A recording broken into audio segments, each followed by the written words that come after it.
Remember the Sabarimala issue of 2019? It was really big in the news back then. It was about women of a menstrual age who were not allowed to go to this temple called Sabarimala in Pathanamthitta, Kerala. So around 2018-19, it became really huge with even the Supreme Court being involved. And the verdict was in favor of women. It said that no group can be discriminated against on the basis of biological age or gender or whatever. In the middle of all this lady called Sinu Joseph made a lot of scientific sounding rationalizations on why women shouldn't be allowed to go there. And this was all over YouTube, all over my social media back then. I remember during that COVID time when I was at home, I used to see this a lot. And a lot of what she said, I think we should analyze and take a look at in this video, and that's what I'm going to do. Without further ado, my name's Pranav, you're watching DD Rational, and let's begin.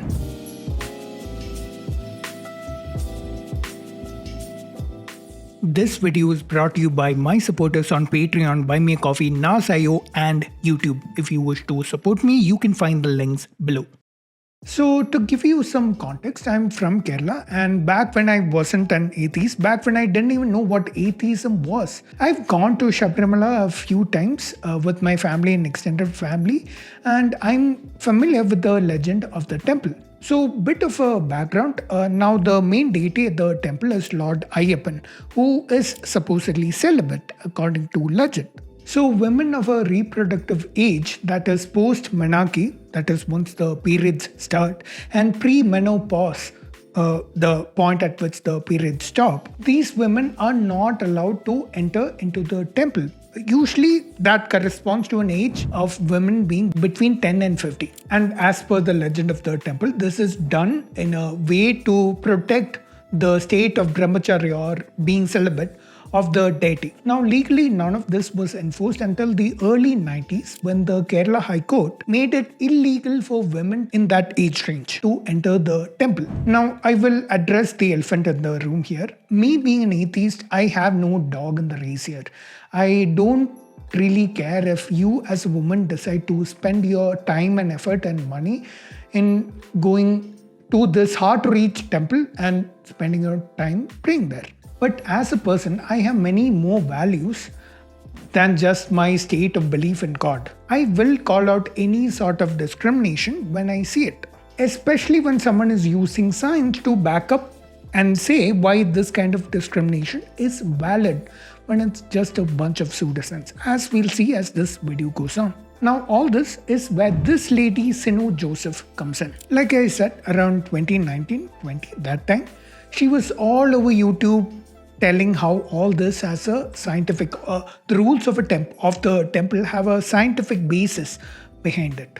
So we're going to look at some of these videos, analyze them, look at the thought process that's going into these videos or what she's saying in these videos, and figure out how to look at them more rationally. Without further ado, let's begin. The first video we're going to look at is this. I've written the book Woman in Sabarimala, where I've explained the whole science behind what will happen to women even if they're not menstruating, but of that reproductive age, and if they go to Sabarimala, what will happen to them? All right, let's hear it. What have you got for me? Visiting Sabarimala by women of reproductive age. Before I begin, I think I should make a few things very clear. I'm not making this video with the intention of just rejecting all her arguments, which I'm sure a lot of viewers of this channel may have concluded already. What I am gonna do is, if I do reject them, I will give specific reasons as to why, and you can discuss that in the comments below. Like if you agree or if you disagree, whatever you want to say, comments are there for you. And I never delete my comments. If you think I do,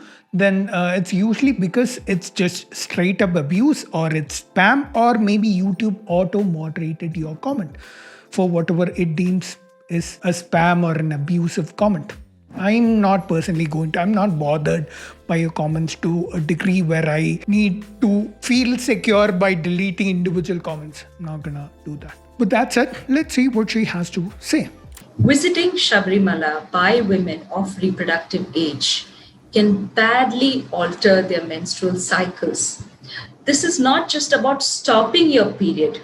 It is about causing you problems associated with periods.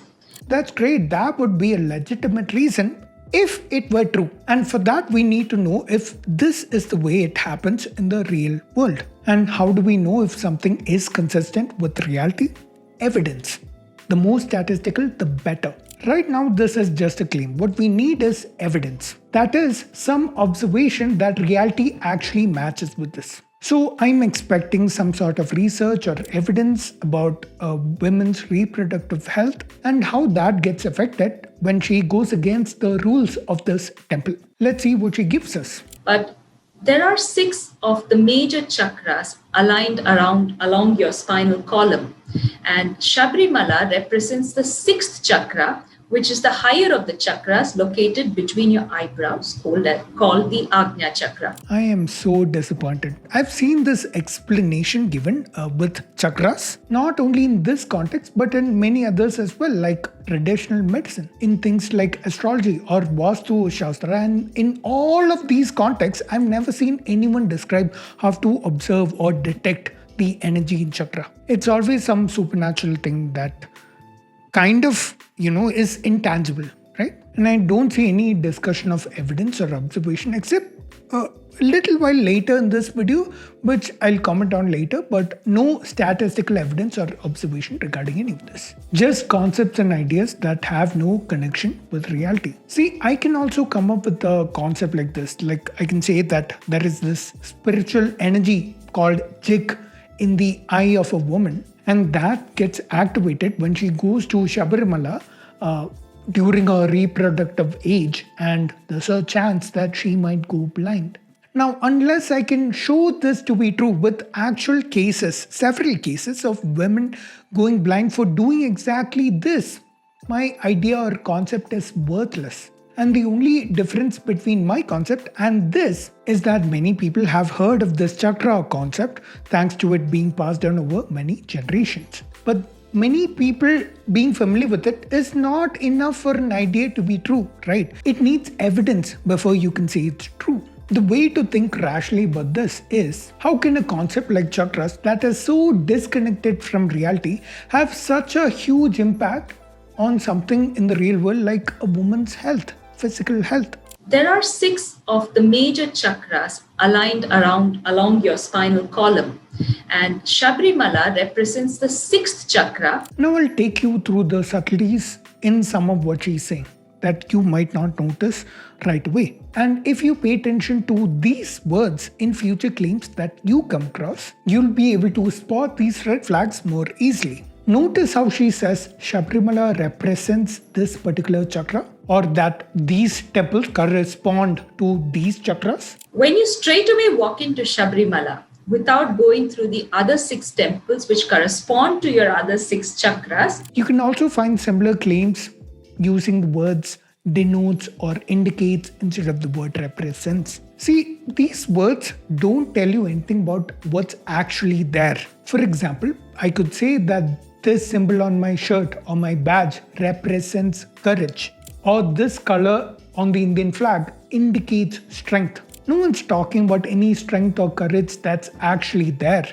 It's all in your imagination. This color is imagined to be a symbol of strength. The same way, this temple is imagined to symbolize this chakra. This kind of symbolization is not enough when you're trying to connect an idea with reality. Now, the thing about chakras is that they correspond to our body's endocrine glands.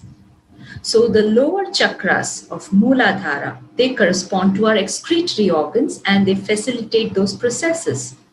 The second chakra from below, called the Swadhisthana chakra, it directly corresponds to our reproductive organs. I see heavy use of the word corresponds in everything she's saying. Now, I want to see some observational evidence before I can conclude that any of what I'm hearing tells me anything about what's actually happening in reality. If you are only triggering the pituitary gland by going into places that have to do with the Agnya chakra, it's a great thing for men because this will cause the release of testosterone by a complex series of processes. So you have the hypothalamus that will release something called GnRH, which will signal the pituitary, that will release LH and FSH, and then LH will cause the creation of testosterone. Notice what she's doing here. She's sprinkling in a little bit of valid science to make the whole thing she's saying sound more valid.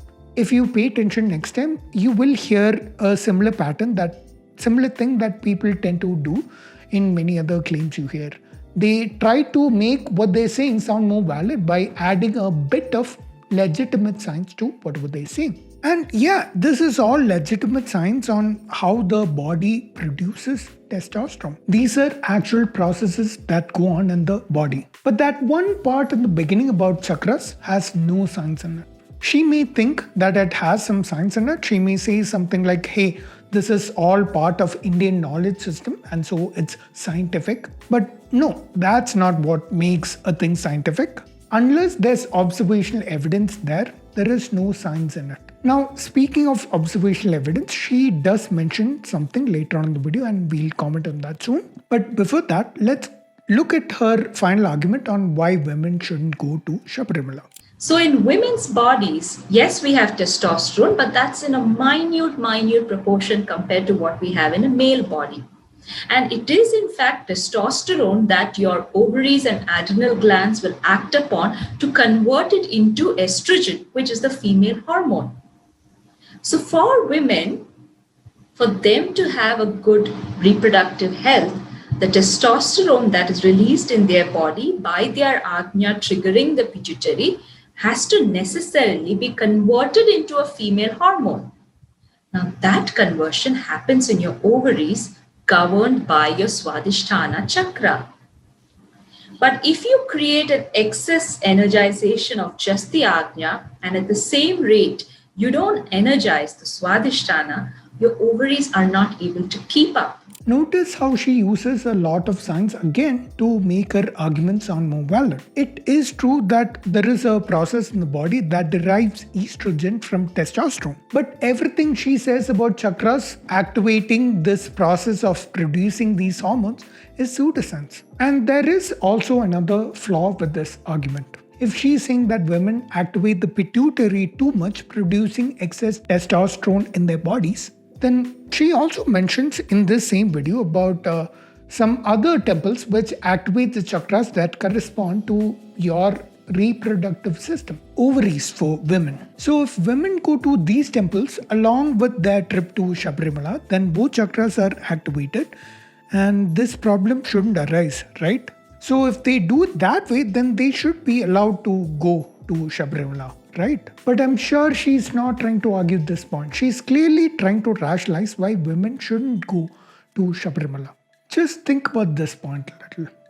Now let's also look at the evidence that she claims supports her point. See, so far this has just been a theory. Just a week or so ago, I received an email from a woman who had told me that as a young girl, before menarche, as a young girl, she had visited Swami Ayyappa and Sabarimala 3 times at the age of around 9 or 10.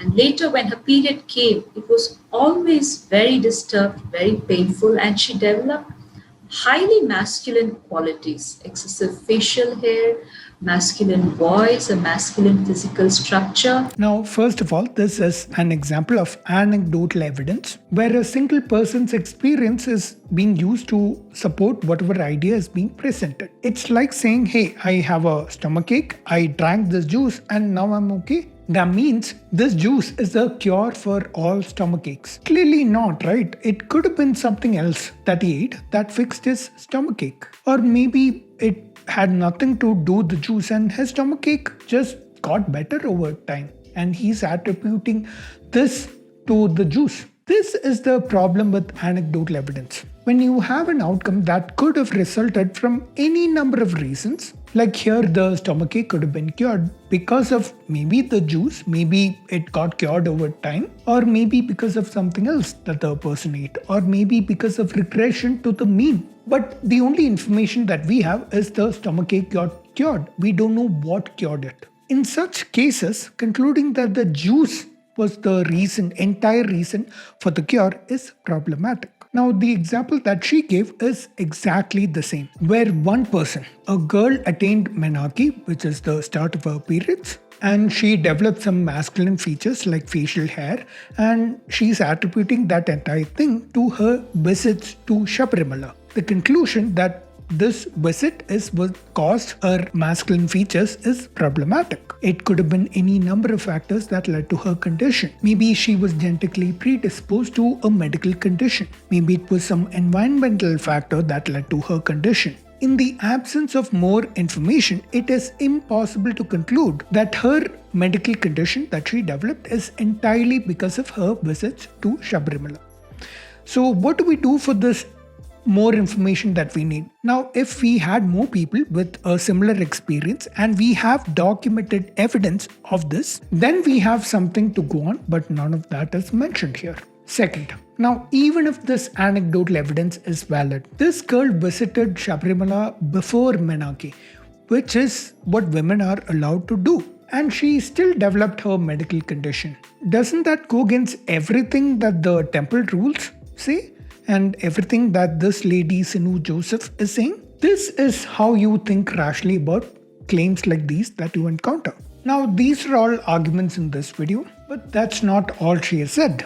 There's also this video where she's talked about multiple studies and researches that talk about how high altitudes affect women's health. Let's watch. Now, if you look into the studies, there is enough research out there which shows that high altitude affects female fertility. And it is with this understanding that these restrictions have come. You can look at the whole video. I'll link it below. And she mentions no actual specific study. So I went to Google Scholar myself and looked at what the studies had to say. Every study that I could find spoke about populations that live in high altitudes and how their fertility is affected, and studying that fertility over many years. They don't talk about women who visit a high altitude temple for a few days, a small trip. Using these researches to back up your claims, I'm assuming this is what she's doing, that is just plain disingenuous. Also in this video, she says that understanding the science is where these restrictions came from, which is just so impossible that it sounds ridiculous, right? I mean, think about it. This temple legend and these rules and restrictions about women's travels existed for hundreds of years. Whereas all the science about infertility and everything came only a few decades back at most. So it's impossible that these restrictions came as a result of scientific understanding. Also, back when these restrictions were first put in place, we had no way of analyzing hormones like testosterone or estrogen in the bloodstream like this lady is saying. All this is just plain dishonest, if you ask me. Or it's coming from a place of ignorance. Finally, I want to talk about something important before I end this video. I'm an atheist. I don't believe in things like the legend of a temple. But people should be free to believe them if they want to. However, if those beliefs infringe upon human rights, especially if they let people practice discrimination in the name of those beliefs, then you have to ask yourself, are the beliefs more important or are human rights more important? I'm of the opinion that human rights take more precedence here. And as of right now, this belief is only around barring women's entry into the temple, which isn't really all that consequential. But beliefs aren't always very logical, right? It could be anything. So let's take a slightly more extreme case. And I must make a disclaimer here. This particular example I'm giving is not talking about any particular religion. I'm talking about a hypothetical example. So keep that in mind before you comment something about a particular religion that I'm commenting on or anything like that. I'm not talking about any religion. Imagine there is a place of worship, whatever religion, where the belief is that if you go there and sacrifice your little toe, just chop it off, you guarantee for yourself a place in heaven, or you guarantee moksha, or whatever it is that is the ultimate reward in that particular religion. In this case, is the belief more important, or is the obvious violation of human rights something that's more important, something we should side with? Especially when you know that children are being subjected to this. Children who are uninformed, who are just doing what their parents tell them. They don't know what's a belief and what's reality. I think it's pretty clear that most people watching, if not everyone watching, would agree that this is an obvious human rights issue and would side with not letting something like this happen anywhere.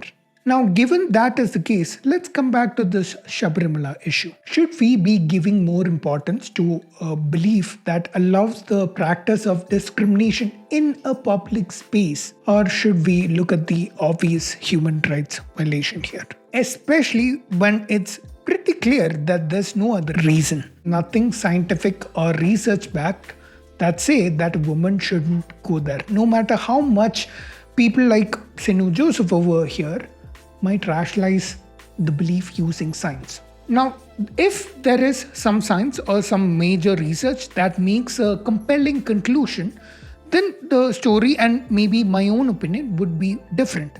But we don't have any of that anyway here. So, yeah, where would you stand on this issue? Just some food for thought. Now, videos like these, where I criticize ideas from religion or something that may be slightly offensive to some viewers, videos like these are not particularly the favorites of sponsors or anything, but you guys really like this content. So if you want to see more of it, I would like your direct support. Now you can do that through either memberships or by supporting me on Patreon, in which case I do give you a lot of perks. If you support me in particularly higher tiers, you also get some benefits on Patreon of my main channel Science is Dope, also where I do exclusive content if you support me on higher tiers. So check that out. I'll leave links below. I'll see you in the next one. Till then, remember to stay rational.